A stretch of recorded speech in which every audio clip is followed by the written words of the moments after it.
Pada waktu itu dalam video juga terekam begitu Pak Priyo, sempat menyebut bahwa Bapak akan mengeluarkan uang senilai harga motor itu asalkan sang anak tidak melaporkan ibunya. Bagaimana kelanjutan hal itu Pak? Jadi pada waktu itu ya, sikap spontanitas saya waktu itu, karena dalam artian saya waktu itu benar-benar hanya ingin permasalahan ini selesai, karena saya jujur saja waktu itu kasihan sekali ngelihat ibunya. Karena ibunya pada saat itu ya sudah nangis, dimaki-maki sama anaknya itu kan. Kan anaknya ya mengeluarkan kata-kata kotor gitulah, mengeluarkan kata-kata kotor. Nah, di situ saya hanya berpikir, ya saya tidak bisa berbuat apa-apa ya waktu itu ya, saya tidak bisa berbuat apa-apa, ya akhirnya saya mencoba untuk menawarkan seperti itu, dan karena saya berpikir yang penting ibu ini jangan sedih, jangan nangis, jangan lagi dibentak-bentak, jangan lagi dimaki-maki lah. Pikiran saya waktu itu hanya itu aja, hanya yang penting cepat beres, cepat selesai lah permasalahan. Tetapi dari si anak itu sepertinya mungkin ya mungkin dia masih punya rasa malu atau bagaimana ya kalau misalnya menerima uang dari saya atau bagaimana, akhirnya dia tetap tidak mau menerima tawaran saya, dan dia tetap bersikeras untuk pengen mengambil motor itu, motor dari ibunya itu. Jadi si anak ini ibaratnya hanya bersikeras tetap pengen motor itu. Jadi setelah itu kan juga Bapak sempat melontarkan statement ini, kalau menurut saya ini adalah statement yang cukup berat karena Bapak mengatakan siap melepaskan jabatan begitu demi membuat agar sang anak ini tidak bertindak durhaka untuk ibunya. Itu bagaimana Pak ceritanya? Apakah memang itu juga spontan dikatakan oleh Pak Priyo?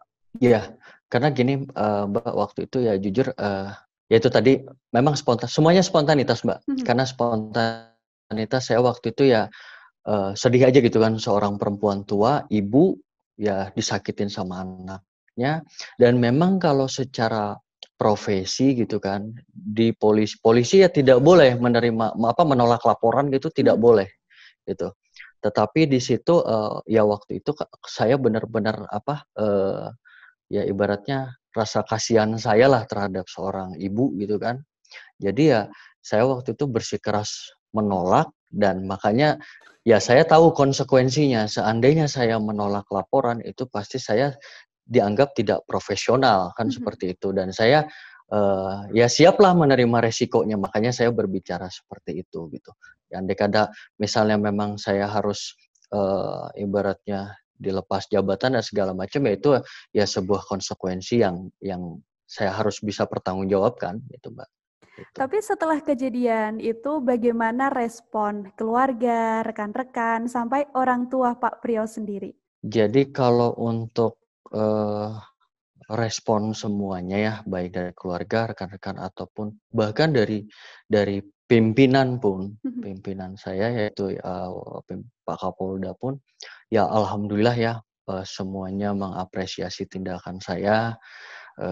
Pada intinya ya saya sudah berbuat, banyak yang mensupport saya karena saya sudah berbuat sesuai dengan baik ajaran agama maupun ajaran etika kita terhadap orang tua, ya terlepas dari profesionalisme gitu, profesi gitu, terlepas dari profesi, ya apapun bentuknya.